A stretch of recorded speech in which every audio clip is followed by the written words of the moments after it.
This is Deb Patterson with Singing News Magazine, and I'm sitting here with Mr. Ivan Parker and Garry Jones.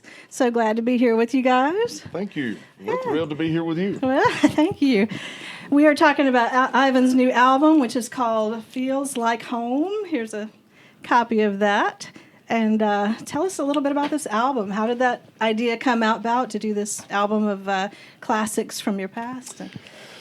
Well, we had actually, I guess probably when we were recording our last record, Dancing in the Rain, and we were just kind of like, well, you know, if we're going to do another one, let's kind of give some thoughts to, we might do this direction, and I told Garry, I said, boy, I sure would love to go back to a nostalgic time of my life and do some songs that would be mainly for the decade of the 70s. Mm-hmm. And because Garry and I are pretty close to the same age, so it was like we grew up in that. So y'all would have been about 2 years old during that decade, right? Yes. Mm-hmm. Yes. Well, yeah. I was. He was much older, but yes. Oh, Garry. God's going to get you one of these days. Everybody knows. It's just move. We have to move on. So, anyway, we got to talking about some of those songs. We were just throwing some song titles out there. It's like, oh, yeah, I remember that. I remember that song. And so when it came time to get serious about this, all along the way, I would think of a song. I'd write it down. You know, and I try to remember, you know, over months, it was like, oh, that's a great song, and I'd write that down. And so when we started looking at some of these song titles, Garry suggested, he said, why don't we take this to a little bit more of a vintage sound, you know, and, you know, sort of have that decade of what it actually sounded like. Yeah. And then he kind of put a few other little touches to it and dressed it up. And so it came from an era that we were growing up in church, and there were some very most wonderful songs that inspired us to do what we're doing, and made us want to sing. And so that's really kind of where it started. And then it started the formation of where it actually went at that point. Well, I tell you what, it sounds great. We had the chance to listen to some of the songs, and I love the orchestration, just lush orchestration and just such a rich sound, and it really does take you back. You know, and that orchestration I read was done by the Nashville String Machine. Is that right? No one else. Yeah. Yeah, amazing. That's right. So, they're as far when it comes to. And then we still call them records, don't we? Call it a record. Yeah, when we do a record, we want orchestration. The Nashville String Machine, that's the guys and the gals they're the best. Boy, good full sound. Oh yeah, awesome, man. Good full sound. Yeah. And Garry produced it, of course. And how many of Ivan's albums have you produced now? I couldn't. Oh wow! If we went way back. Well, if we went way back to our Gold City days together, there would be a number of records, probably 8 or 10 there, maybe. Yeah. And then I think I've worked with you on like 4 or 5 or 6 different solo projects, including a Christmas record that we did last year. Yeah. So you all could tell some stories on each other, no doubt, with all those years. We have spent more time together in a recording studio than most families do. So I'll ask you the same question then. I'll start with you. What is your favorite part of working with Garry in the studio? Well, you know, it's like I've got a lot of great friends. There was something that happened when we traveled together through the years of Gold City, and Brian Free and Garry, Mike Lefevre, Tim Riley, and all these folks. We bonded. We became friends, and just because we're not singing together anymore doesn't mean that we're not good friends, because we are. And but we're best of friends, and so it's like, when we go into the studio to work, we're there to work, you know, and get these songs recorded and get them done. But we got a lot of catching up to do too, and so that becomes a challenge, doesn't it? That becomes a challenge. Just trying to figure out wait, We'll we've got to finish this song. Hey, man, we're here actually to be recording, right? So, but we get lost in conversation many times. But that's the wonderful part of the process. It's the friendship too. It's all part of the experience. And then to think that through the years, I mean, the biggest hits that we ever shared were huge hits, and Garry produced them, and I sang them. Yeah, we were all there together. So it was really we were all good. there together. Same question for you. What's your favorite part of working in the studio with Ivan? Well, Okay, that's good. We're good, Garry. I'm done. Not much. You know what? It's and I've worked with a number of artists throughout the course of my production career, and there are certain things that are individualized to that artist in terms of personality, in terms of approach, in terms of everything that they do. So my job is to ultimately figure out the finer points of what's going to work best for them, so we can develop a rapport. Because a producer working with a singer is a very intimate relationship, because they're placing their trust in you as their producer. They're saying, "Hey," and what I had to learn is that they almost feel somewhat, and I don't mean this in a sensitive nature, but to some degree they're vulnerable. They're going, "Here's my talent, and I'm putting it all in your hands, and I'm trusting you." So there's a great responsibility that goes along with that. With Ivan, we developed that rapport many years ago, and as far as working with Ivan in the studio, I think part of the joy beyond the friendship, if we're just talking things of a musical nature, is that he is such a seasoned artist, seasoned in terms of his craft, that he has, and I don't mind saying this, Ivan Parker has the innate ability to deliver a song unlike most that I've worked with. He understands, the song becomes secondary to who he is.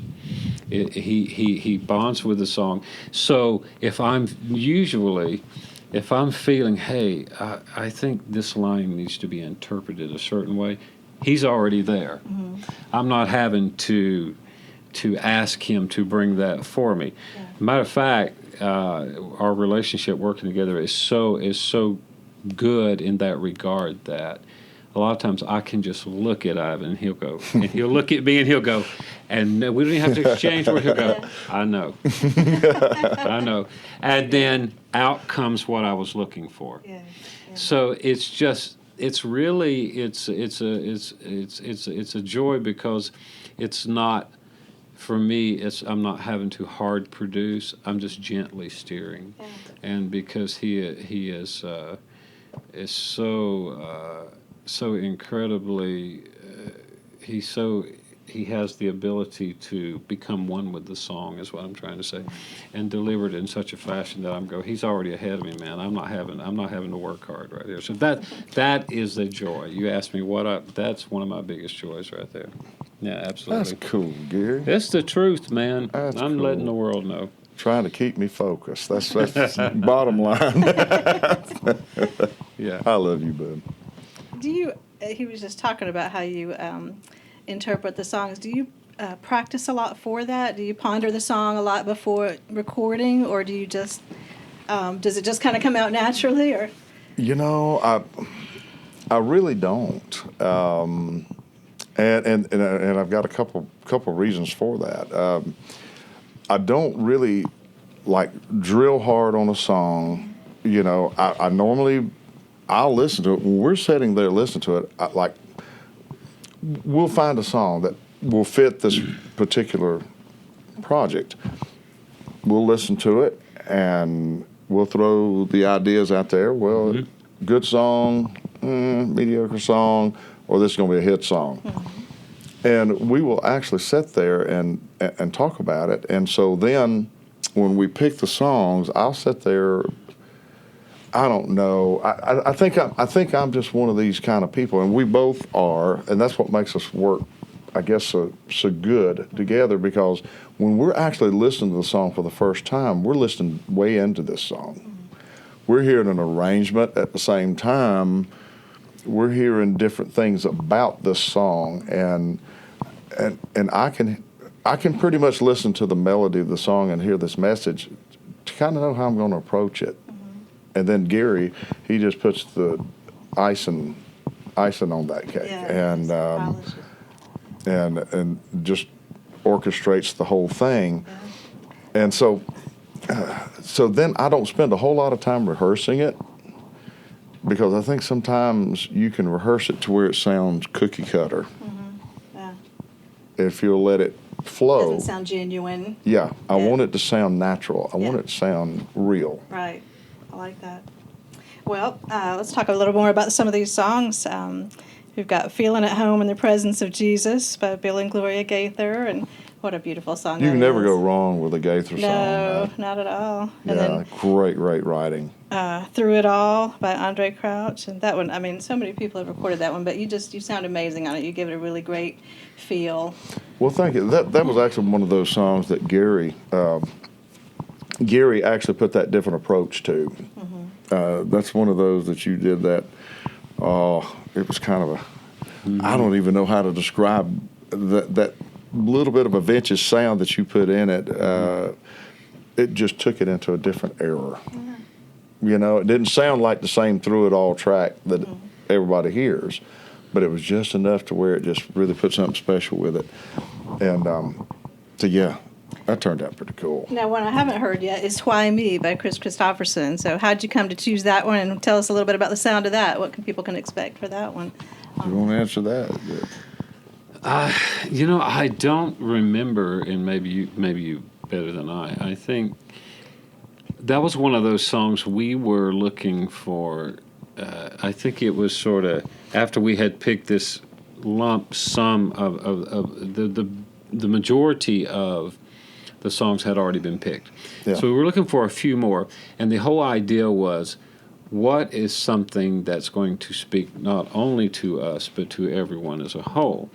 And that was the initial idea. Second to that, we wanted to pick something that could find its way in the blend of this certain era in time.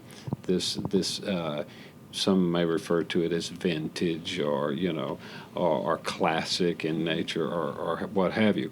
But there's a certain span of time that we were looking to for these songs to fit into, and it had to be songs not only that we were familiar with, like I just said, but it had to speak to everyone.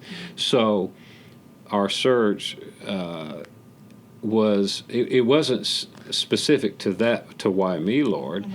Why Me, Lord just happened to come across our radar. It fell in a category. And we went, whoa, that fits. Yeah. It fits the time period. It fits what we're trying to say. It's universal. I think. And everybody knows Why Me. Everybody knows, and we were looking for a song that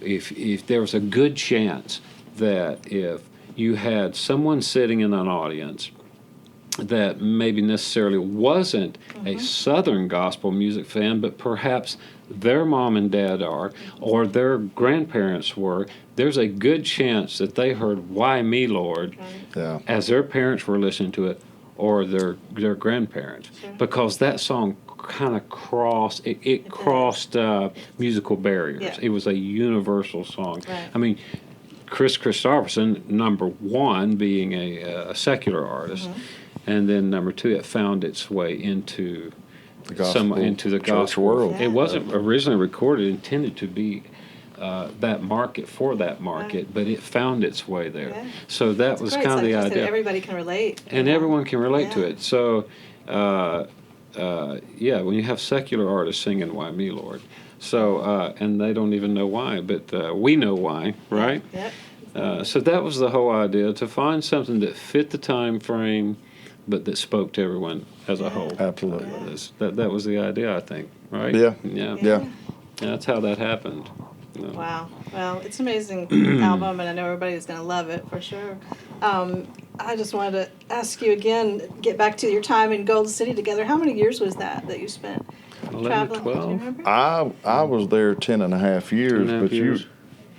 you were 'Cause you there. were over 13 there. and a half years Yeah. for me with Okay. Gold City, and about 10 of that with Ivan. Okay. Yeah. All right. So Well, and I'm sure you have a lot of road stories. Is there one that you can share with us? Can you think of Hey, any? I was telling somebody the other day, I was singing up in Pennsylvania, and I said, "Oh, I've got this great story about this one New Year's Eve. We had left one of the restaurants that we had sang at up yeah, there, yeah. Dutchman. Maybe it was I can't remember. There's a lot of Dutchmen. But we restaurants had up there, it had been. Der Dutchman. It had been. I don't remember. We're already past all that. Oh, okay. So I'll catch up. And so it had been sprinkling rain during the concert. Well, after we got loaded up, the tent dropped out of the bottom, and so there was black ice that had formed on the interstate, and we didn't know it. Oh my goodness. You can't see that stuff. So And Mike Lefevre was driving, and we went up a hill, and it was just enough speed that when he went over the hill, he couldn't stop.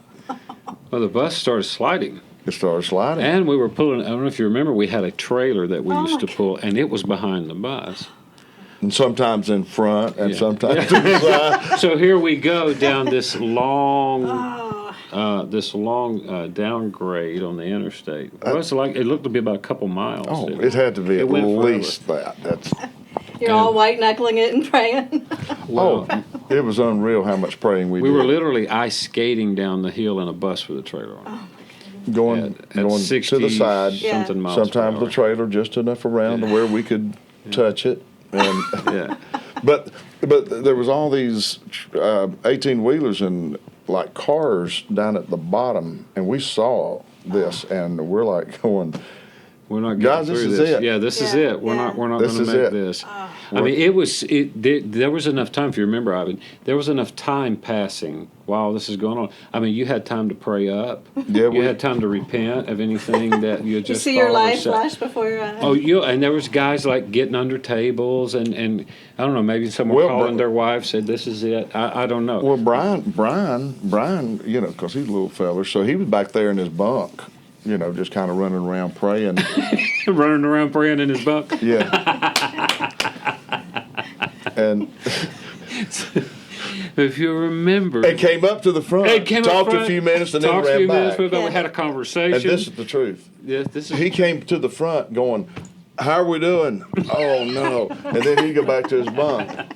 And in a few we're minutes, still sliding. in a few minutes, he'd come back. "How are we doing now?" "Oh, we're still going to die."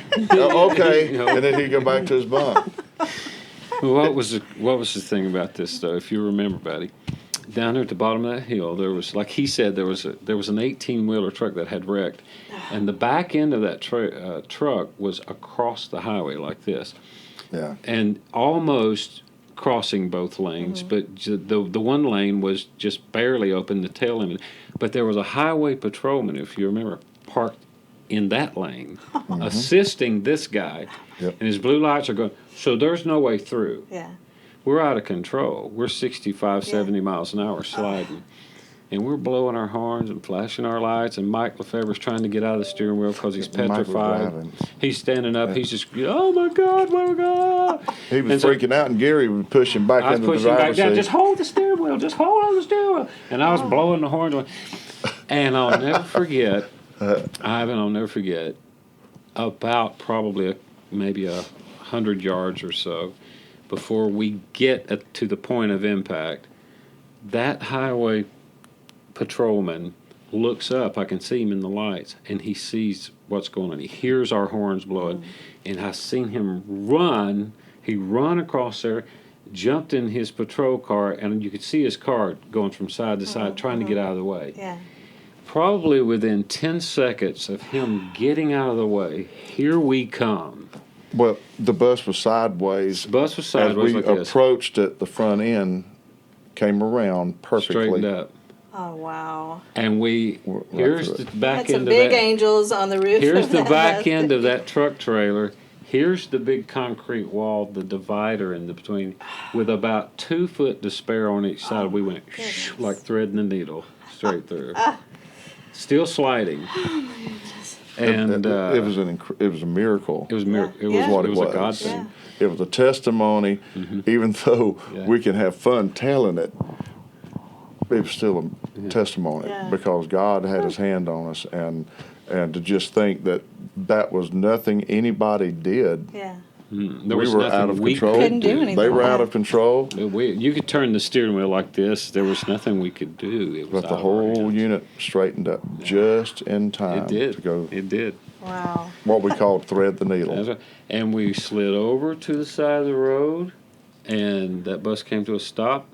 And I think everybody that was on diets went back to eating immediately. Yes. And Life's short. And I remember Gary and I got off the bus, and we were standing out there. We looked up through the into the front lounge of the bus and busted out laughing because Mike Lefevre, He had been on a diet, wasn't he? but he was sitting there in the driver's seat freaking out 15 minutes before that, and was trying to get up and lost his mind totally. And now he was sitting up there eating a bowl of cereal. Chasing it with a honey He bun. I recovered believe. quickly. And we were standing there going, what is he doing? What? There's something to be said for comfort food, man. Right. Not a That's scratch. Not a scratch. Yeah. Oh my goodness. Yeah. Anyway, That's so- hilarious. That's amazing. Well, I think that's probably a good story to finish on. But I appreciate you all being here, and I'm so Well, thank excited you. about this album, and I know everybody is going to really enjoy it. So run Thank out and get you. you a copy of "Feeling at Home." So You'll feels like like it. home. Feels like home. I better say the right title. And you will like it, and if you don't like it, act like you do anyway. Yeah. That's my theory. Love you, Gary. Love you too, buddy. Thank you, guys.